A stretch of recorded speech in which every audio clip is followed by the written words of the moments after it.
and introduce the guys and tell us what's going on tonight. Right, guys, I haven't actually prepared for this, and I've got a few keywords in my mind. I'm thinking, God, there's quite a lot to say. But without giving anything away, I think in life, teamwork really is what we do to achieve things. And over the teamwork is a partnership. And a lot of the times, it's a real pleasure to have people and organizations that shares the sort of similar values and sort of seeing people trying their best. And so those of you who know mathematics, 1 + 1 = 2, I hope everybody realizes that. But really, achieving things in life is not like that. 1 + 1 could be 3, 4, 5, 6, 10. So anyway, without further ado, because I'm running out of hints in my brain, I'll introduce you to Kieran from Photosynthesis, director. He will tell us all about it. And thank you.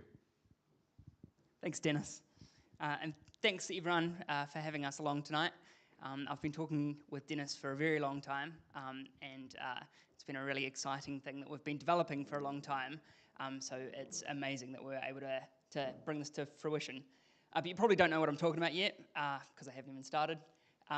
We've got Photosynthesis plus CPS up on the projector, and that's really where we're going to lead at the end of this. But the first question is probably, what the heck is photosynthesis, right?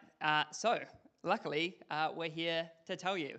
We've got Joe, Stuart, Liam, and myself, Kieran. I'm the director of Photosynthesis, and Photosynthesis is a non-profit. So we're run as a registered charity, and we've got 3 members of the trust here tonight. And what we do, the reason we exist, is to make tools and space available for people to create art. So we run a photo studio and we run a darkroom. The darkroom's just launched, and the studio's been going since about November 2022. And the other key part of what we do is building a strong community of photographers in Aotearoa.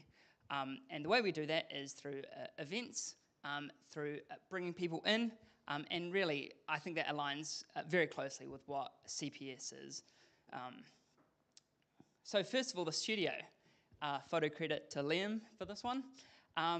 The photo studio is, and everything more or less at Photosynthesis, is located at the far end of Senassive Street. So just on the other side of Fitzgerald Ave, in that sort of semi-industrial area, there's an old warehouse that used to be run by the people that make Wild South clothing. They've taken up the back of the building, and the rest of the building's been turned into a whole bunch of little units. And one of those units is our photo studio. So you can see in the photo that we've got a whole bunch of different lights, we've got backdrops, and really it's just a really good sized space, not too big to be intimidating, but not too small that you can't get a lot done. We've had people shoot music videos in there before, so if you can fit a band in there, you can probably fit a few things in there. We had a motorcycle in there recently, so yeah, you can put some cool stuff in there. We'll get to more of that as we go. And the other space is the darkroom. So that's another unit in the building that used to be a little office space. It's a bit of a sort of twisty story to how we ended up with a darkroom. We ran some workshops at the start of last year, and we ran that out of Stuart's old converted garage that's a little darkroom. And everyone that went to the beginners workshops was like, this is awesome, how do we keep doing this? And we basically had to say, sorry, you can't, because there's no community darkrooms anywhere in New Zealand. So we couldn't just keep going to Stuart's place, unfortunately. So then we found out that there was a school that had an old darkroom that wasn't being used, and the person that told us about it told us that it was in Rangiora. So we sort of didn't worry about it for too long. And then eventually heard that it wasn't in Rangiora, it was the old Avonside Girls High School, which got abandoned after the earthquakes. So a darkroom sat empty, being unused for about 12 years. And then we got in there, ran a campaign to get a whole bunch of equipment. And on the second to last day of that campaign, we found out that the people that run the old campus had sold the building to another school. So we didn't have a darkroom again. But luckily, we found out that we could go and strip the whole fit out and take it with us. So we signed for a new unit at the end of last year and just sort of frantically built a darkroom, which is basically launched in the last few weeks, and it's just growing and growing. So you can develop film, you can make silver gelatin prints, you can do all sorts of awesome analog photography things. And then on the sort of more community side, each of the spaces is sort of supported with its own type of events. One of them is the open studio session, which I see a few familiar faces in the room that have come along to that in the past. So what it is, all of our sort of regular events are for example, the open studio session is the last Thursday of every month. So it's always some day of the week that happens a certain number of times a month. So the last Thursday is the open studio session. And what we do for a couple of hours in the evening is open up the studio for everyone to come along. And sometimes we have something in mind that we're trying to achieve. Maybe it's a still image from a movie that someone really likes, and we try and use the studio to recreate it. We had someone come and give a talk a year or so ago about a trip that she did down to Antarctica in the mid-2000s, and she brought all this just crazy equipment along, all these old cameras, all of this stuff to survive in Antarctica, and we unrolled the big white paper roll and did like a giant flat lay, basically.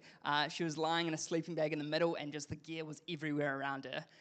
So it can be pretty awesome, the different stuff that people come up with. And Alistair, who's someone in the room, put your hand up, Alistair, has come to every single one, more or less. So the most regular.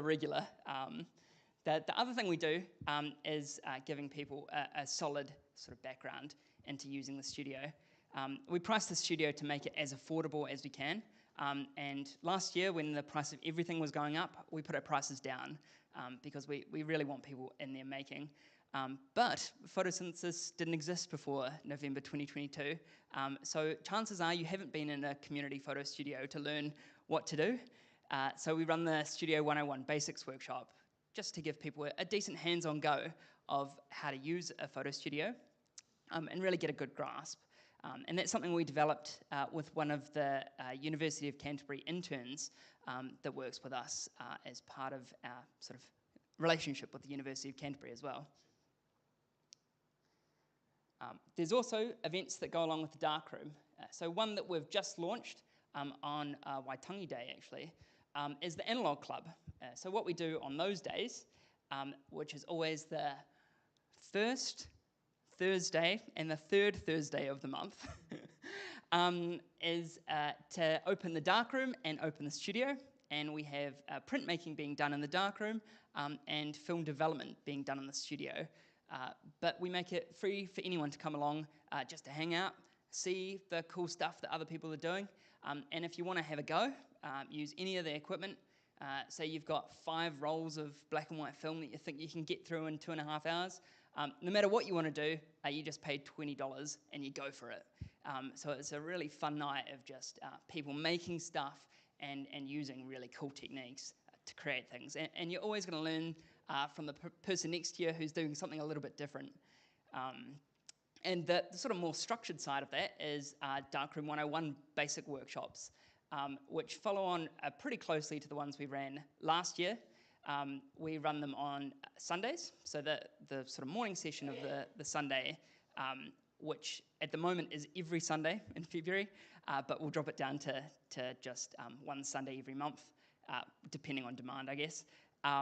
And we teach film development and scanning film in the morning, and we teach silver gelatin printmaking in the afternoon session. Yeah, that's just been going mad as well. Another side is celebrating work. So there's sort of 2 different ways that we run that every month. We do a project night where we get a couple of artists to come along and just talk about things that they're thinking of working on, that they are working on, or that they have worked on. And it's just a really cool, inspiring night to see the cool things that people are doing. A lot of the times it'll be someone that has like a whole portfolio of stuff just saved on their phone. And they've just been sitting on this amazing work and not shown anyone, not really like pulled it together into anything. And it's like, you got to do something with this. And so the different ideas, it's sort of a constructive evening where everyone in the room is just kind of throwing out ideas, critiques, comments, praise, disdain, all sorts. Generally not the last thing. But yeah, a really fun creative night. And the other one, which is the first regular event that we launched, is called the Photo Book Club. And the Photo Book Club, you bring along a photo book, or not, you can just hang out, and we go through the photos and enjoy them together. We also do artist residencies. So here's 3 of the resident artists that we've had, Janeth Gill, Stuart, and Irene. And Janeth made a body of work that sort of explores illness. She's got a rare disorder, and a lot of her sort of body of work that she created was taking images of her body when she was quite unwell and projecting them onto healthy models. And she's actually used that body of work to advocate for people with rare disorders, and has actually been part of some government working groups using the stuff she's made, which is just incredible. She also, as perhaps as that story suggests, a really powerful visual storyteller. So she ran a series of 6 workshops, which taught 5 people how to take their own body of work and create something pretty powerful. And we ended up running an exhibition of that as well. Irene, her residency concluded in the second half of last year. And she made 3 different bodies of work which she exhibited over her residency. So there was the sort of top, bottom on the left, and the one in the middle, and each one was a book.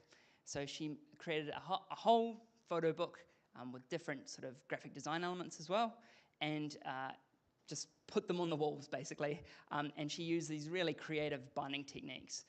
And she also ran a series of 6 workshops doing photo walks and teaching people how to make their own photo books as well, which was really awesome. And then we had Stuart as our resident artist in the first half of last year. So I'll hand over to him to talk about it. And I'll grab my cup of tea. Thanks, Kieran. Oh, hello, everybody. Oh, right, where do we go? How do I hit the space or the? So yeah, I was, I guess, fortunate enough to be asked if I wanted to come and do a residency at Photosynthesis. I thought, okay, what's that mean? We'll come to that, actually. What is a residency? Maybe a little bit about me. Here we go. I don't like reading this sort of thing, but photographer, printmaker. So I enjoy making prints. That's really what I'm about. Pictorial and tonalist movement. So it's not necessarily, it's more the atmosphere and the feeling that I want to try and generate through my photography and printmaking. I use 19th century printing processes. They really help with that sort of pictorial and impressionist sort of view. What else have I got here?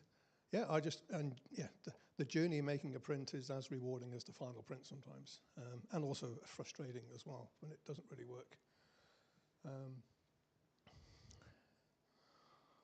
Artist residency. So I did look it up. What is it? It's a program that provides artists with time, space, and resources to focus on their creative work. And it's pretty open to anything. So some artist residencies, have a theme or a particular goal in mind. With photosynthesis, I could pretty much do what I want. But photosynthesis provided, so they would make open the studio for me. So I had free use of the studio, all the equipment. Encouragement, mentorship, collaboration, which was really part of it, I think, just that feedback and support.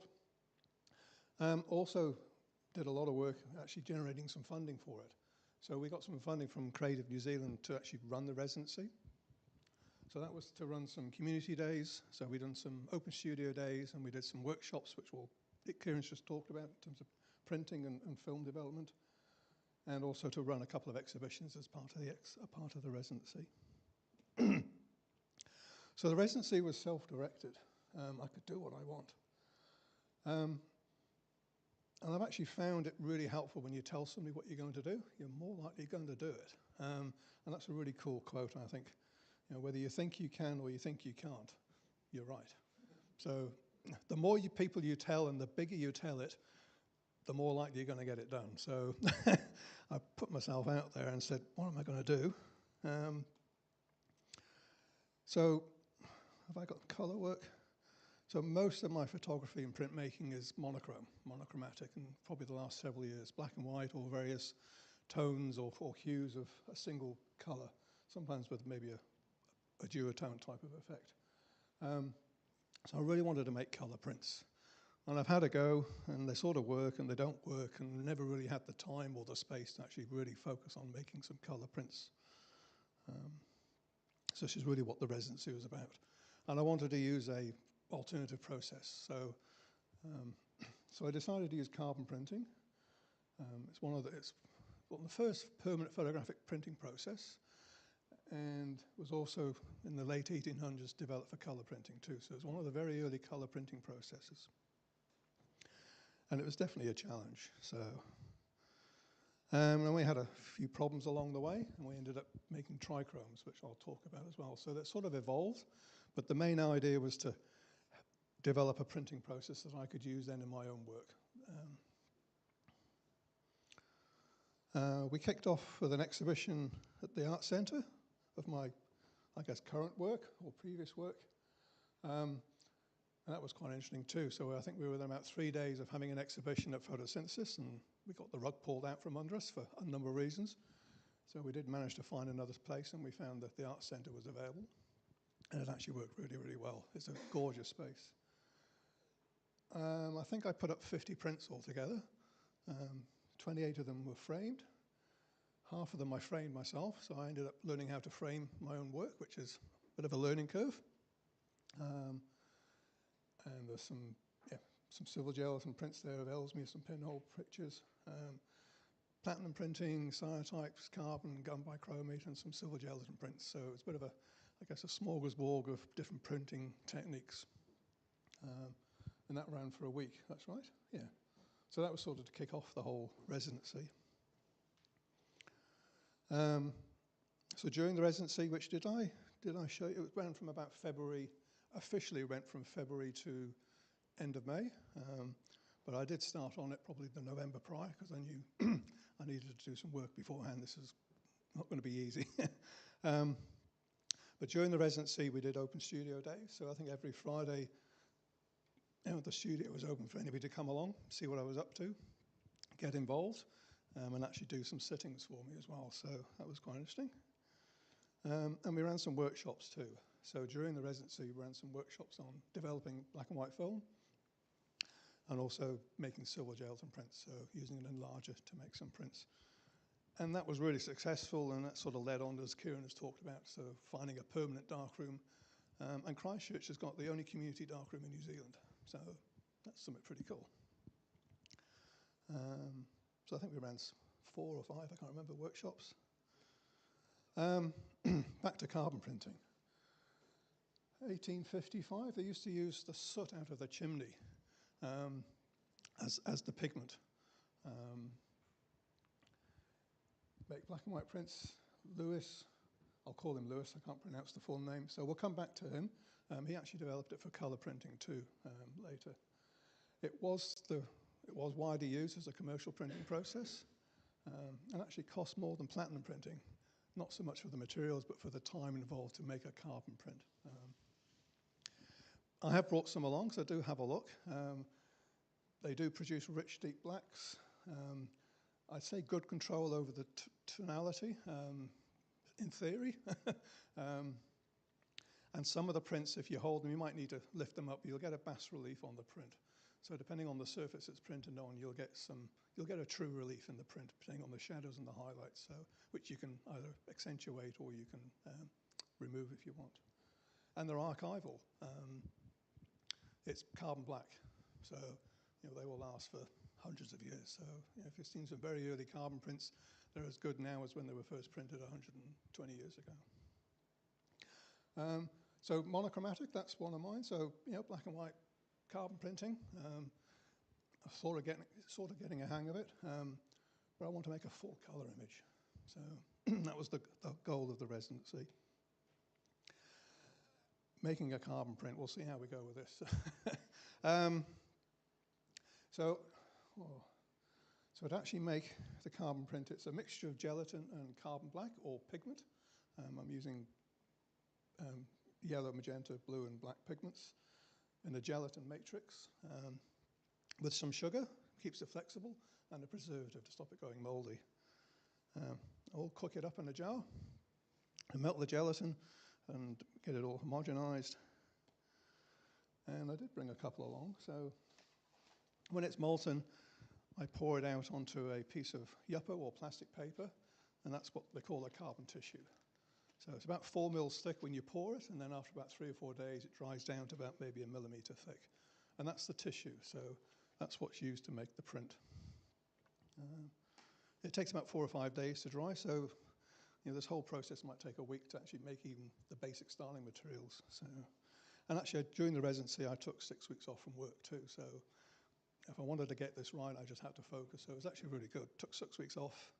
Louise kept me fed and watered and reminded me to go to bed, and yeah. So we got our carbon prints. That's only half the battle. I then need to actually profile those prints. So pretty much like you're doing your inkjet printers where you've got an ICC color profile, but I've got to do it from scratch. So there's a lot of, I guess, testing and tweaking the recipes to get the right densities, the right relationships, and then the actual color profiles too. So I had to generate my own color profiles, which was a real learning curve because I hadn't done any of that before. I forgot to mention that the carbon prints are a contact print process. So that means the size of the image is the same size as the negative that I'm using. So to make an 8x10 print, I need a negative that's 8x10 inches.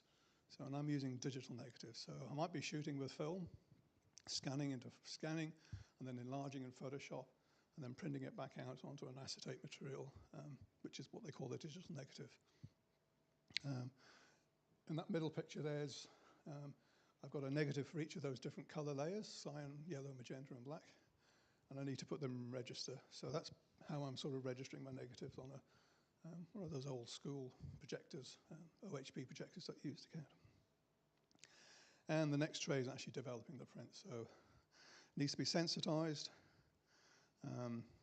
The negative on top exposed to UV light, and that will harden the gelatin underneath the negative. The more light it gets, the harder it gets. I then transfer it to a permanent piece of paper, or whatever the substrate is, and then develop it in hot water to wash away the unhardened gelatin. Kinda. What's next? So instead of the monochromatic prints, which is just one layer of black tissue or black pigment, I'm actually putting 4 layers down. And generally I'd start with the yellow layer because it's more the opaque. So I do the yellow print, let it dry, and then do the magenta print, and magenta prints on top. Let it dry, expose the cyan tissue to the cyan negative, place it on top, and same with the black. So all 4 of those layers are the separate printing processes on top of each other. So again, that's that key part is getting that registration correct. Otherwise, you get things shifting around. So what else? That's a carbon. So this one is here. That's a carbon print on the wall. That's actually it's a digital camera. So I use my digital camera a bit like a Polaroid, to make sure the exposures were right and the lighting was good. And this was probably one of the first tests. Can I actually make a color print? So I just started with a color image, played around with the studio lighting, sort of Rembrandt, but anyway, we're having a go. And I've actually printed out, so that's a carbon print up on the wall there. So those are 4 layers of yellow, magenta, cyan, and black. And when you have a look at it, it's actually a textured paper too, so you don't get the relief, but you've got some really juicy blacks and darks in there. So that was actually quite good. It's proof it worked. Sort of my color profiling, my calibrations all seemed to be working. But I need to start with a color image. And I like using film cameras, so number of reasons I like the film cameras.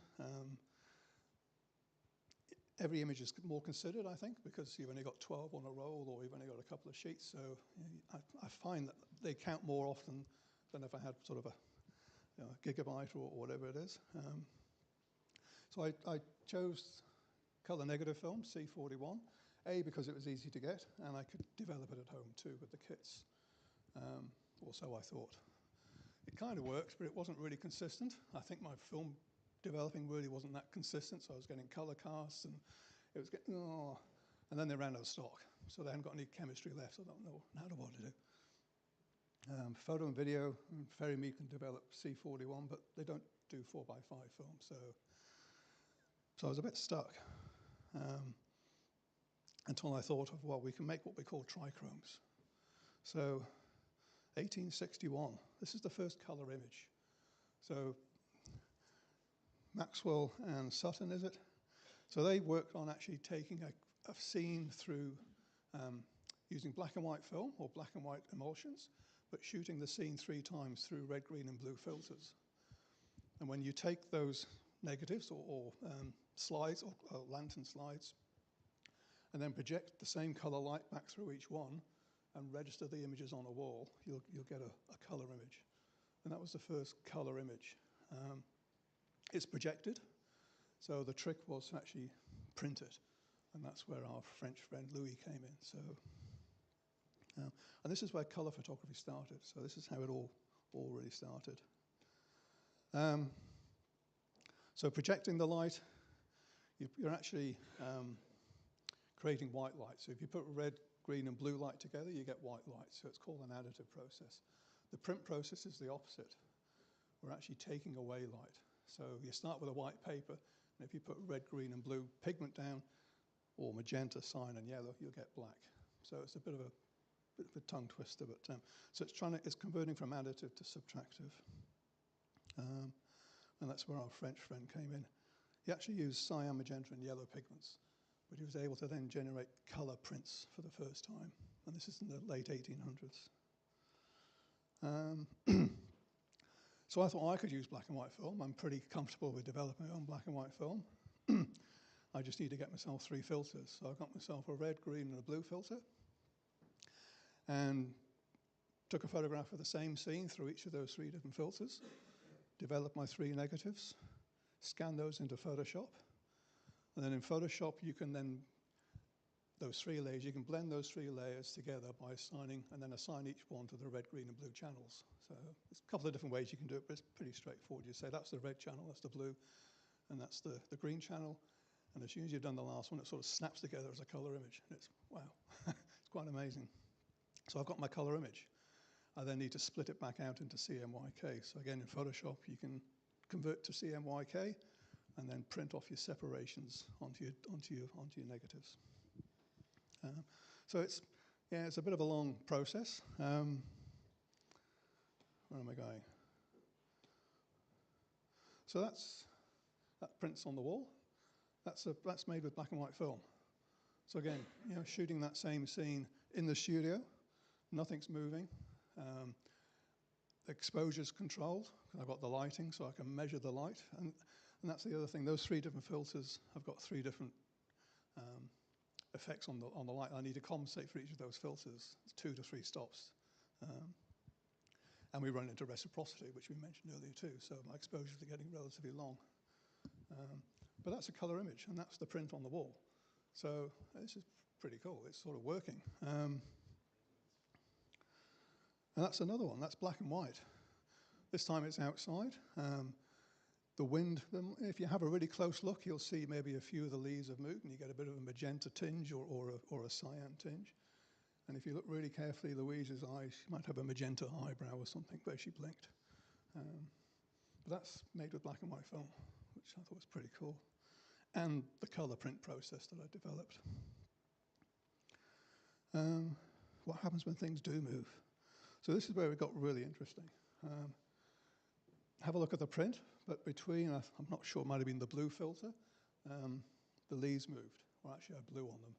So on the 3rd exposure, I sort of blew on it, and it moved. So when you put those 3 together and you register it, it's not going to register perfectly because something's moved. And you'll get those color casts or those color shifts, which I thought was actually looking quite cool. So we really went for it. So this is just seen in the studio.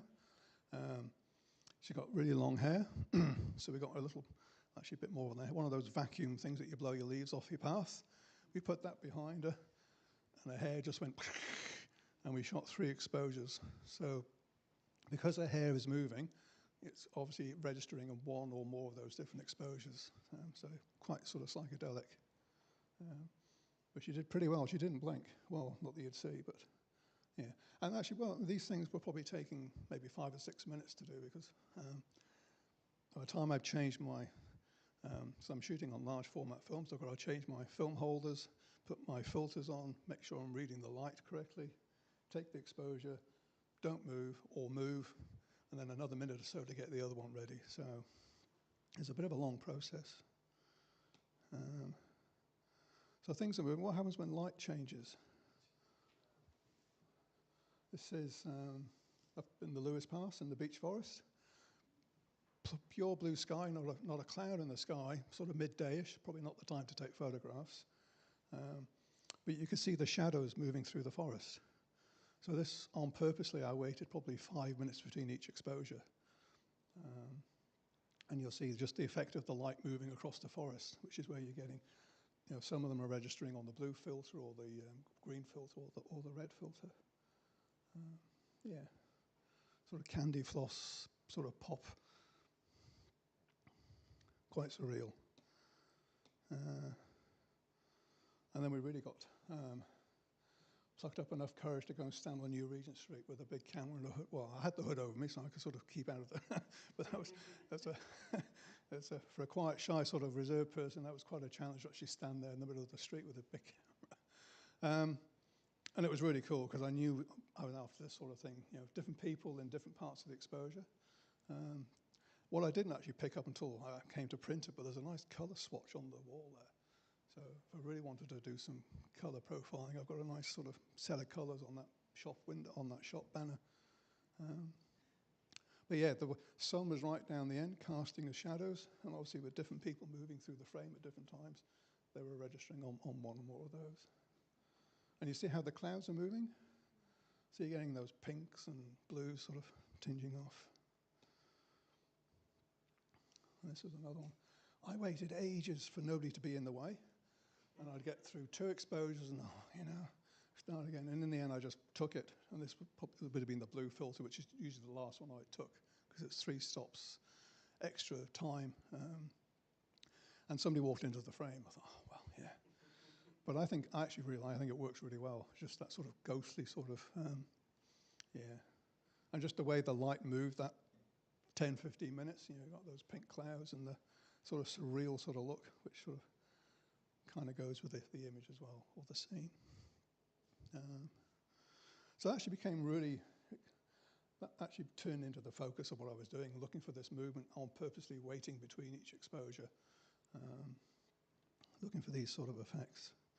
And if my color printing wasn't quite right, well, you probably wouldn't really notice. So that was the other thing. I had it up my sleeve too. So if my profiling was off, you wouldn't really know that's magenta or should be a little bit more blue. So I'm sort of covering myself a little bit. So where have I gone since? So, yeah, I haven't done a lot of it, but I continue to want to explore movement between exposures. So I have got some color chemistry now, so I can use some color film, but I actually quite like using the black and white film and really playing with the idea of long exposures, but also time between each exposure. So it's sort of like another level to it. I can keep on improving. I know I can. It's never quite right. The gamut's quite small on purpose. If I try and increase the gamut, it just becomes more critical. So that might be my time, is it? And gun bichromate printing. So I haven't mentioned it, but gun bichromate is another color process, and that's really what I'm looking to do. And in fact, there's a print on the back wall there, which is one I've been playing with for quite a long time, and that's probably, from here, I'm actually really pleased with it. If you get up real close, there's a few issues, but on the wall, behind the table, or behind the couch, it actually looks really good. So the color processes and the profiling I've learned, I'm sort of applying it to a different process. And that's the sort of work I enjoy, the sort of pinhole, sort of pictorialist type of work. And I think that's me. Okay, okay. Yeah, afterwards put the lights on, have a look at the prints. Cool. Hopefully that's all right. That's awesome, Stuart. It's been 9 months since I've seen most of that work, and it just still blows me away. It's amazing the talent that comes to photosynthesis and the things we're able to do together. We've got another residency that's just about to launch, who is with a woman named Eva Lorenz, and she's another really talented artist. She does a lot of work creating costumes. She's been a dancer for a really long time, so she's able to create these sort of incredible poses, and she's got a lot of dancer friends who can pose well, so that helps with the stuff that she makes. But she's also really into things like tufting. So this is one of the costumes that she's made. She's making 12 costumes. Actually, I think she's added one, 13. And they're all based on birds from around the world. So she's creating these masks, she's creating these costumes, all out of recycled materials. And then she's shooting in the photosynthesis studio and creating this whole body of work. It's going to end up being shown in town again at the art centre just across the road.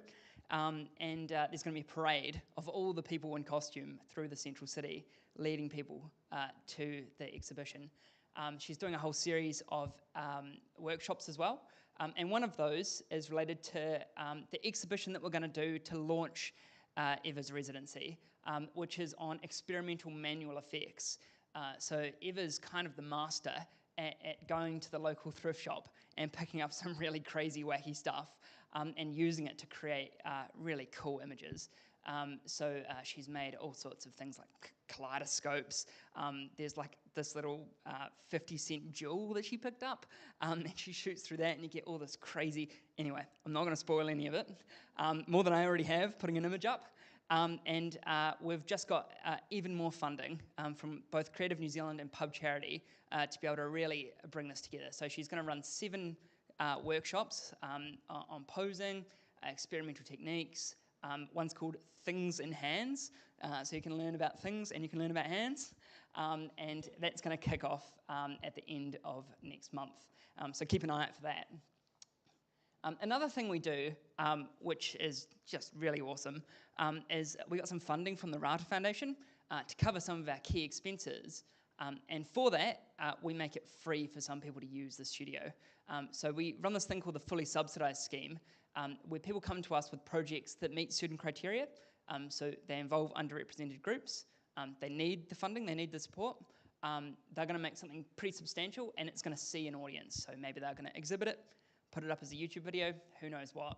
And we're able to take that project, take our whole community of really talented people, and support the project into telling people's stories and really enhancing the way our community, the sort of broader Otatahi community, shares their stories. One of them is a group that we met when we ran a campaign recently to fund for the darkroom, and that's a group with in common, Our Stories and Gap Filler, and they raise funds for a project that's all about play. So they're going to do a whole bunch of different installations around our city where you can just interact and do cool things, but they're also making sort of cool interactive things that you can do to learn about different cultural ways of play. So one of them, you can see this image on screen here. We sort of sponsored them under the fully subsidised scheme, and we bring them in and they film stuff on the green screen and then sort of silhouette it out. And this is kind of like it's kind of like a badminton, it's like shuttlecock, but it's kind of weighted differently, and you use it like a hacky sack. So they're in the studio doing this crazy game, hopefully not kicking it into any of the lights, but hey, nothing seemed damaged. So that's just one of the cool things. We also had Heather Milne run something called Lifestyles, which she's going to do every year, where she gets groups of high schoolers and gives them a whole bunch of cameras, teaches them with some workshops that we hold at Photosynthesis and at the schools. How to take cool photographs, how to sort of document their lives, brings it together, exhibits it. So this is in the Tūronga Central Library, and it was also on the Ara Barbershop in town. And yeah, just sort of bringing the rangatahi into photography, which is incredible. So we do all sorts of things like bringing in slide projectors, we do exhibitions, we do heaps of one-off things as well as our regular events. And one of the people that comes along to some of our regular book club events has made a book himself, two actually, but one he's launched at Photosynthesis. So here to tell us how to launch a book, or at least show us some of his work, is Joe Harrison. Hi everyone. Kieran made our slides for us, so it's a bit of a surprise to see what's coming up and what we're gonna jump into. But yeah, so last September, I made a book about this project I did on the Avon and Heathcote rivers. The project was called Two Rivers of Otatahi. And so I was going to show you some of those pictures and also talk about kind of the journey of the book and also the role photosynthesis played in the book, but also in my photography life, you might say, in the last few years in Christchurch. So the book was born out of the birth of my son, and not being able to travel very far to photograph things. But yet I also wanted to do a long-term project.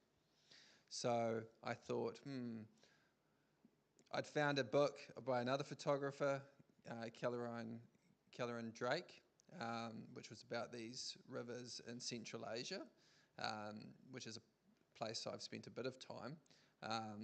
And it got me thinking about rivers and water bodies, and I realised I didn't really know the water bodies in my own city that well, even though I've been living here for most of my adult life. So I thought, well, this is something I could photograph while pushing a pram, a bit like this guy here. I could get out there and make pictures and hopefully be a good father at the same time.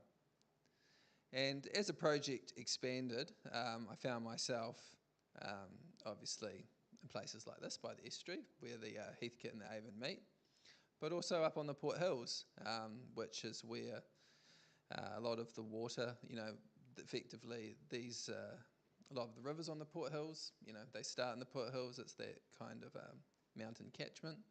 And so yeah, and plus I wanted to get a good photo, kind of a wide shot showing the estuary. I tried to show kind of all sides of the rivers, both the human and the environmental, in their beauty, in their beautiful, and in their maybe what you would call rough aspects. I was lucky enough for this photo, my cousin is actually one of the punters on the Avon, so I got to tag along on that journey. But that was the only day that I had anything organised. Every day I went out shooting over roughly a year-long period. It was just pure luck, what I found, what I photographed. And as a result, I got a lot of nothing. I got a huge amount of nothing, but I just put in a lot of time, almost became a bit like an obsession of getting out there at least once a week to explore the different waterways we have. And meeting the different people I found that use our waterways, whether that be fishermen or kids playing on the river, old infrastructure left in the red zone, and even the heart of our city. So as the kind of project progressed, I did it for a year. I was lucky enough that New Zealand Geographic picked up and published it, which was a bit of a highlight for me. And then I kind of got the idea that maybe I wanted to do a book, because I had a lot of photos after a year of shooting and being out there almost every week, at least once a week. So I got working with a graphic designer friend of mine. after spending a lot of time staring at little 6x4 prints that I had smeared all around one of the bedrooms at home, trying to sequence and trying to edit. So when I finally had that done, I worked with her, Emma, to produce a book dummy. Then there was the process of finding a printer, which was actually a lot easier than I thought. I used a guy up in Auckland. And then there was the scary part of handing the money over and waiting for these boxes of books to turn up and thinking, what the hell have I done? This is a crazy idea, and years from now, these boxes are just going to be sitting here. But I actually kind of got really lucky. The press picked up the story, and Scorpio Books, which I'm sure you guys are all familiar with, also showed interest, so I was able to get in their shop. And within a couple of months, by Christmas, we did it in September, I'd pretty much almost sold out. So I couldn't believe my luck. Photosynthesis played a really important role in the essence of they provided me with the opportunity to do a book launch night where I got to invite people and talk to them about the project, a bit like I'm doing now. And another aspect you would have heard about is the photo book club they have every Tuesday night, which I used to attend before I had 2 kids, and found really inspirational. I've been a photographer for 22 years now, and it's always been a pursuit that I felt is very almost lonely. I've never been part of a cool club like you guys have. I wish I had. But yeah, I had 1 or 2 photography friends over the years in Christchurch, like that's it. But otherwise I've pretty much just done it kind of all on my own.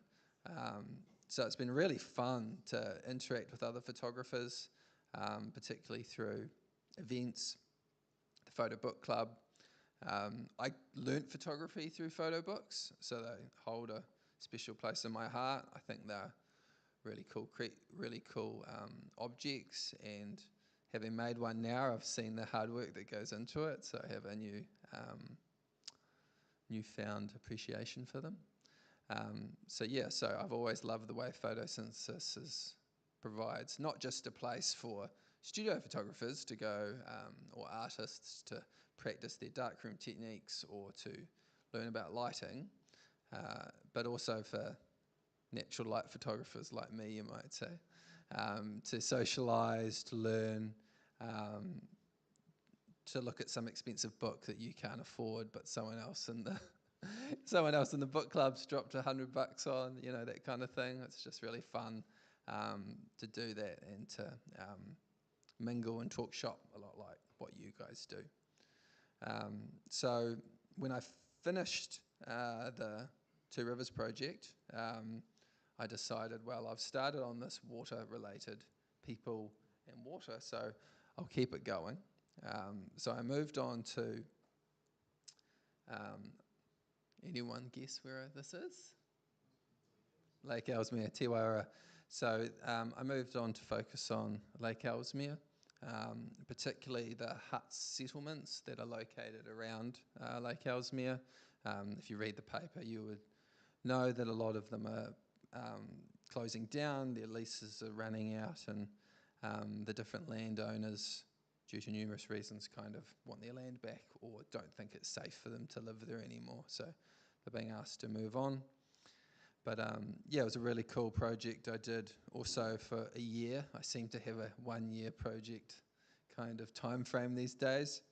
And got to meet lots of interesting characters out at Lake Ellesmere. I don't know if you guys have spent any time out there, but it's pretty rough, but it's a pretty fun place and some real interesting people. This is a site of a hut that's just been removed a few months ago. That's at Selwyn Huts. So they just pick it up, and I don't know if they took it to the dump or if they took it to someone's farm, but it's gone. So going to see more of that. I really enjoy the kind of photography that you get close with people, you take your time, and you try and go for documentary photography, I'd call it. I don't like using any gimmicks or, fancy filters, or not saying there's anything wrong with that. It's just for me. I just like to keep it as real as possible, representing what I'm seeing with, most of the time it's just like a 35mm lens. It's pretty boring stuff, but that's the kind of photography I love and how I like to use a camera. And so that project wrapped up a few months ago, and I'm currently working out what to do next. So maybe it's time to get back to photosynthesis and get inspired. Thanks a lot. Thanks, Joe. As if the sort of body of work that Joe has created doesn't speak for itself enough, Joe should get an extra round of applause because he was the 2024 Photographer of the Year for National Geographic. So put your hands together again. New Zealand. Well, there you go. Cool. Straight into the next one. Cheesy pun. This is Liam's Instagram handle. So 11 a.m. photos at 9 something p.m. What is it? 9:09. There you go. So here's Liam. Hello. Have you got any copies of your book left? No, it's very good. I bought a copy and it's amazing. But there's one at Photosynthesis, so come to the book club and get that. I am going to talk about a bit of a photographic adventure, a little photographic journey I've been on, and how photosynthesis and photosynthesis's community has helped me with this journey. So I've been experimenting with different camera sensors for the last couple of years. I'm pretty brand agnostic and don't really care who makes what, but I stumbled on an old Fuji with their first generation of their X-Trans sensors and fell in love with the way it generates black and white. So I have this little camera, absolutely love it, and I wanted to do something with it. I was in a bit of a creative rut. So I wanted to explore how the language of different aspect ratios. I had this trip up to Melbourne that I knew was coming up and needed a constraint so that I could be creative while I was there. And I decided to focus on 16:9 vertical, which is a format that isn't really used in photography, but it's probably the most common aspect ratio that we interact with in our daily life. It's what phone screens are, it's what vertical mirrors are, and it does a really interesting thing where it compresses the sides of the image, cutting out all context, and you have to look for context up and down. At least to me, because we're so used to seeing 2x3 images, either vertical or horizontal, my eyes don't really know where to look when I initially look at a 16:9 image. So you look at the subject and then you're forced to kind of wander around and explore the image and explore the space that's created by a vertical image. So I'll just fire through a few of these, which were all shot across 2 days in Melbourne.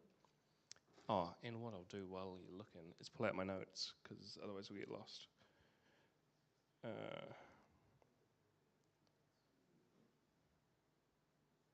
Have another one. Oh.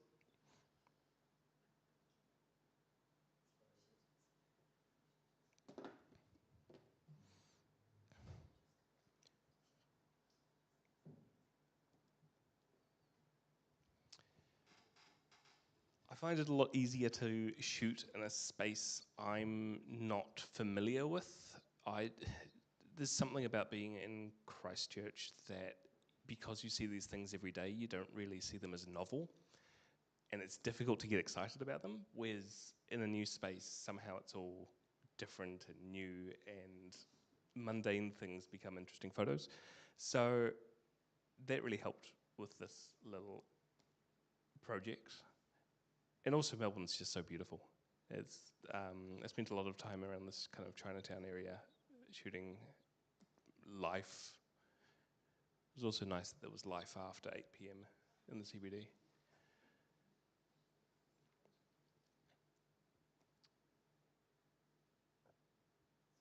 Something that really prompted this little experiment and now we're out of Melbourne, back to Christchurch,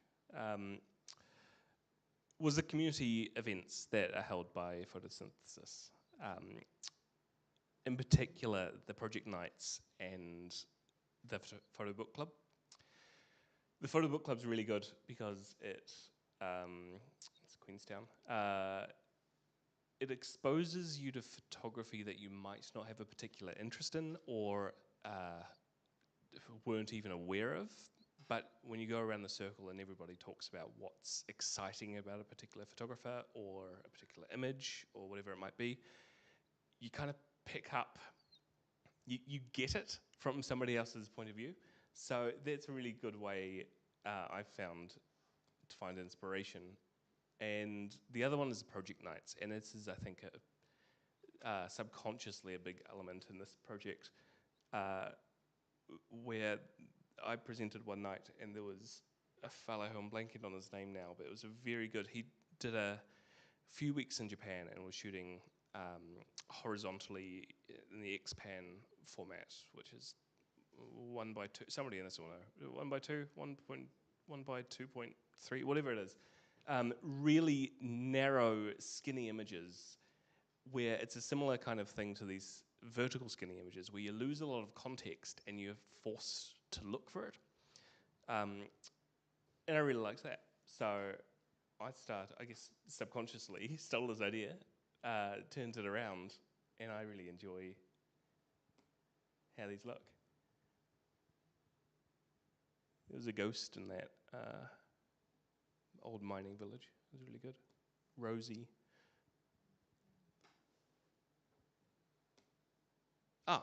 But it's not all black and white photos. The studio is really cool.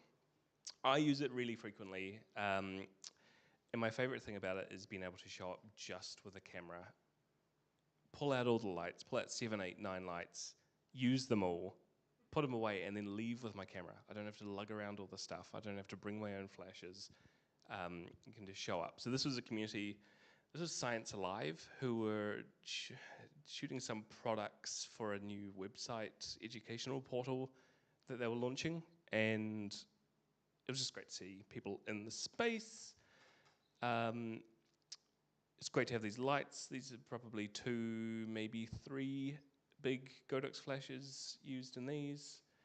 And amazing to have them just down the road for me, but just at your fingertips whenever you need them. I laughed when Kieran said there's a bit of motorbike in the thing because I forgot that it was me. I did this amazing shoot with Angela Rose recently, pulling from old, like, 80s hypersexuality, and exploring that in a new age where our relationship with bodies of work and bodies in particular are very different. So it's cool. There's probably, there's probably 5 flashes or 5 light sources on this image, which is something that I would never be able to lug around, let alone afford to bring to a shoot. And we're able to use a smoke machine in there. So it's a really cool space to use. I was trying to find photos of what you have on hand, and you probably have more of an idea of this, but 4 big strobes,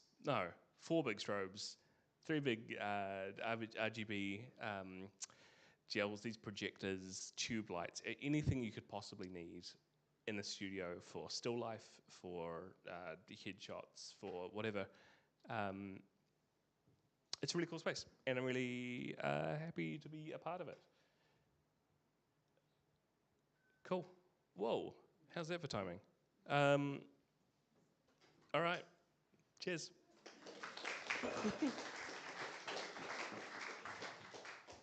Thanks, Liam.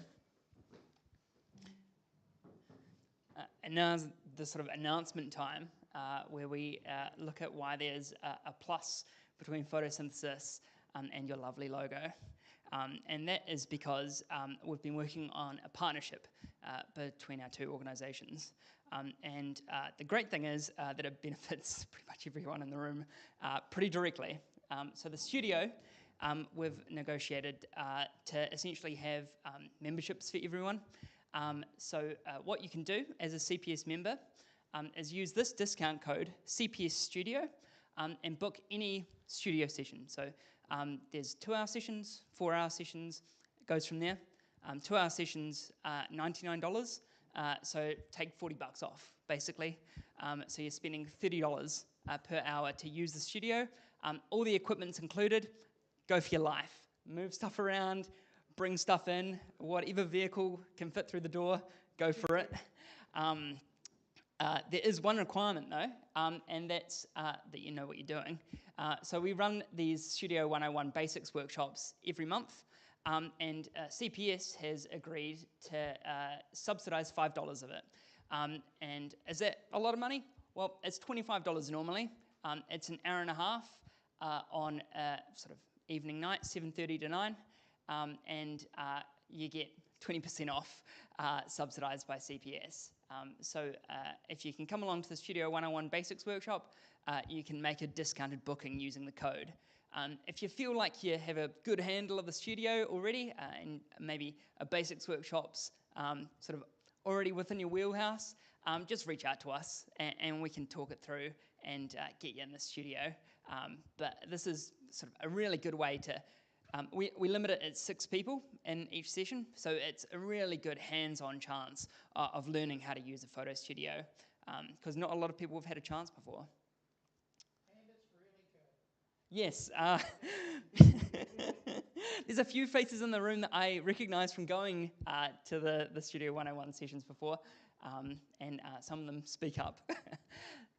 The darkroom as well. So we've just launched the darkroom.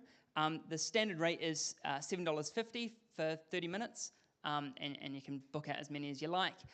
But we offer a membership, an annual membership for anyone to pay a sort of annual fee, and then you can book it for $5 for 30-minute sessions. So we're like, what the hey? Let's get CPS a membership for everyone in just the same way as the studio.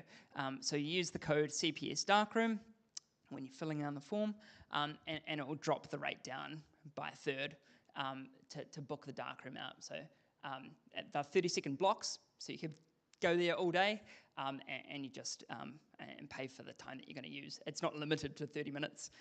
There's not a lot you can do in 30 minutes in darkroom. Yes, and the chemistry is included. So the only thing you pay for is the paper if you're making prints. If you come into the darkroom and you use some of the paper we've provided, you can just scan a little thing and pay per sheet. And of course, bring your own paper stock if you like. And if you come in and develop some of your film, you pay for the session that you're developing. And then we've got a little copy stand with a DSLR mounted with a macro lens pointed down at a light tablet with a sort of way to feed your film through for 35mm medium format and large format. And that's free. So if you develop, you get a free scan session, basically, to digitize your work. So even better, when you're a CPS member, you can get it a bit cheaper. So we're not requiring that you come to the basics workshop for those. We're recommending it, and CPS has also agreed to subsidise those. So the film development and scanning workshops on the Sundays, those are 2.5 hours. Bring along a roll of film, sort of any format, and we'll develop it together. And then the printmaking workshops, that's 3 hours in the afternoon, paper included for that one. And bring your developed negatives along, and you can make some black and white prints. So that's really cool. $40 is the normal price, so we're knocking it down to $35. A bit of a contribution from CPS to sort of be part of this partnership. The one thing we require of everyone that uses the darkroom is to go through our darkroom induction process, which is half an hour of coming to the darkroom for free, and we teach you about where things are in the darkroom, how the building works, and some health and safety policies, just to make sure that everyone's comfortable if they're in there by themselves. Of course, you can come along to the Analog Club, and we'll have a whole bunch of people there. I think we had about 10 people on the first night that we ran it the other day. Pretty packed. So yeah, feel free to come along to that, and you don't need to do the induction to come to that. What does it look like to make the booking? Well, you can go to our website. It looks a little bit like this. This is kind of like the mobile version, or if you've got a small computer, it probably looks like that as well. And you can scroll down and you'll see a calendar which has all the different events. You can click on See More, or you can go into the sort of stripes in the corner and go to the events. So it'll look something like this. You can go What's On, and it will go to the different events, tell you exhibitions, all sorts of stuff. You can find out more about the darkroom and the studio there. We've got a blog that we update every now and then. We haven't done it for a while, but that's all right. But then if you click the orange button at the bottom, that's how you can make a booking. And you'll be sent to this website where you'll see book the studio, book the darkroom, and workshops and events. Pick the one you want. It'll go through to a page like this. Let's say you're booking the studio for a couple of hours. It'll take you through to a page that looks like basically a huge calendar, and it will show you all the places in that time period where there's a free space for you to book.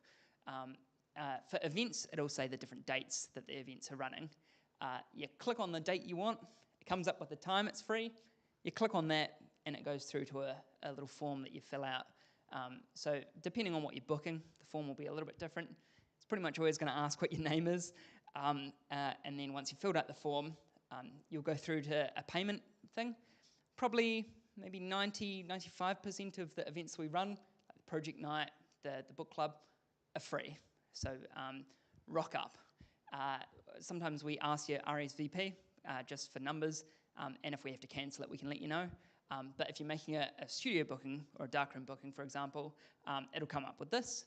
And then you'll see that there is this thing on the right, this sort of white bar that says add promo code, and that's where you type in CPS Studio, CPS Darkroom, or CPS 101 is the workshop discount code. And it will drop the price down for you, and then you click pay. Cool, a lot to remember. We have some flyers. All of that stuff is written on the flyer, and there's some more information on our website. So I guess search Photosynthesis Christchurch, and it should come up. And we'll hand these out in a minute as well. The last thing to kind of say, as well as doing all this other stuff, we're going to run what we're calling a volunteer day. So everyone at Photosynthesis is a volunteer. The trust, the people that run the space, people that run events, everyone. And at the end of last year, we put out a call asking if anyone else wants to volunteer. And I thought it would probably be a couple of people, just meet with them and give them some roles. And we had 10 plus people say, yeah, I'm keen. And it's like, okay, how on earth are we going to organise this? We've already got about 15 people. So we're going to hold a volunteer day. And that's for everyone to come any way you want to contribute. If you want to have a key and unlock the studio for someone one day, if you want to run the book club one night, doesn't have to be every time. If you want to, let's say you know how to do something cool. We've got some person that wants to teach people how to use Gorse to make Film Developer, and is going to teach people how to make anthrotypes in the sun. Very niche workshop that she wants to run, and really looking forward to that. So we're going to have this volunteer day where people can come along and kind of put their hands up and hear what we're going to do for the next year. We've got some even bigger plans than what we've talked about tonight. Yeah, we're really keen for people to be part of what we're doing. So that's everything. Thanks for hearing about everything that we're doing. Thanks to the guys for coming along tonight and sharing. And thanks to Dennis for helping organise all of this, and you guys for having us. Thanks a lot.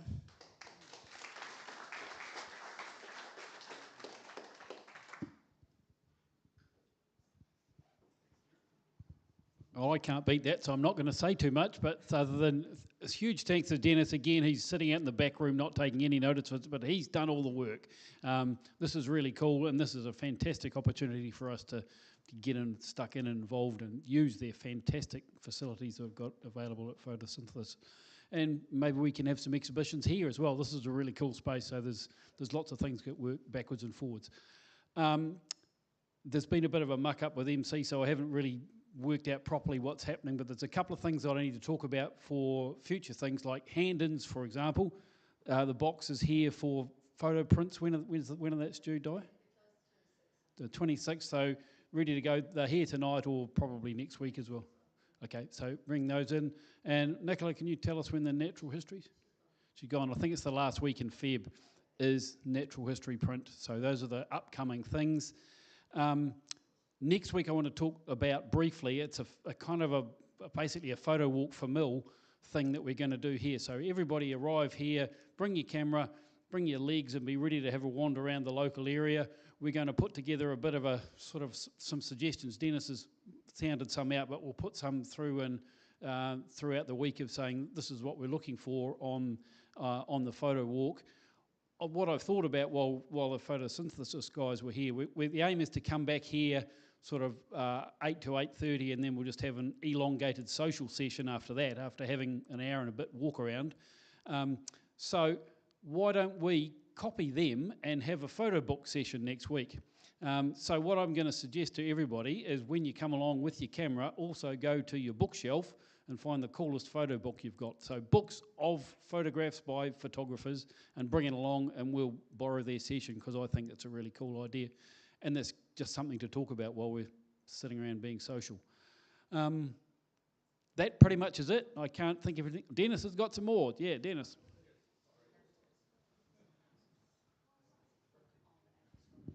Right, there will also be we are trying out a camera Q&A for next week as well. So if you've got any camera questions, Craig Perkins, who you can check out his credentials online, is very kindly offered to be here to answer any questions anybody may have. So you can do that 7 o'clock or sometime during the evening. So have a go, and if you've got anything to ask. So thank you. And the other thing is we'll turn the lights on and go and have a look at Stuart's pictures. They're bloody amazing. So thank you for coming tonight. I hope you've enjoyed it. See you next week.